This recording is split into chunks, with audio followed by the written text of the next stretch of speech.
So I went to Lancaster, got us a side of bacon. We're going to fix that up tonight. We're going to do a 7-day cure. We've already done that on the show, so we're not going to burden you too much with that. But homemade bacon, describe it if you can. Sweet, candy, wonderful, delicious. I can't even describe it.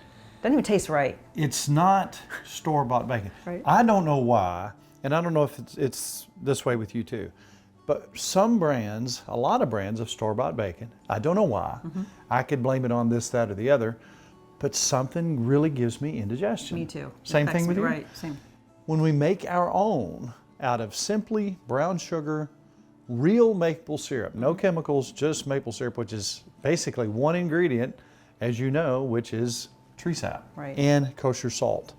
You can put some pepper in it. You can put a little cayenne in it. We're going to do a little black pepper, maybe a little red, but we're going to make this. But sometimes you gotta have bacon.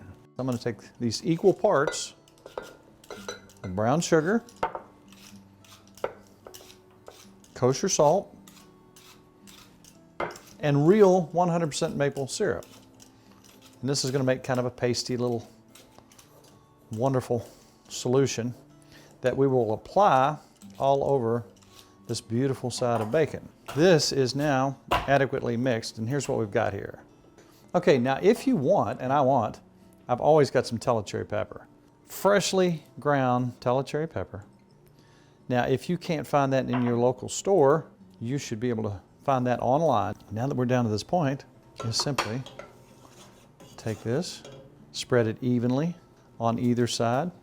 Now take the back side, the fat side, skin side. Leave it open in the refrigerator. Turn it every day. At the end of that 7th day, a lot of people would take that out and rinse that. Then you put it in the smoker. I do not rinse it off because this becomes a liquid. I'll let it drip dry, and I put it on about 220 degrees until I get 160. Once I reach 160 in the smoker, I take it out, and then we cut it into whatever size pieces we have. We freeze that. We put it in freezer bags or freezer paper, and then when we need bacon, we grab that package. Now we're going to cut these off. You know, depending on what you use it for, you can make it as thick as you want it. How many pieces you want, you think? I'll tell you what let's do, because it's out and it's ready. Let's go ahead and do quite a few. Okay. That way we have it just to snack on Okay. for recipes, and a lot of times when it's already done, and we have the best bacon grease. Yes, we do. Oven is preheated 350. I always put a cookie tray, one of those cookie, and we're just going to lay the bacon. That way the bacon grease will go underneath and we can save it for later. It's a beautiful thing. Yes, it is. But what, 350 for, watch it, maybe a half hour. You know what else we need to do is flip your bacon. Yep, it's time.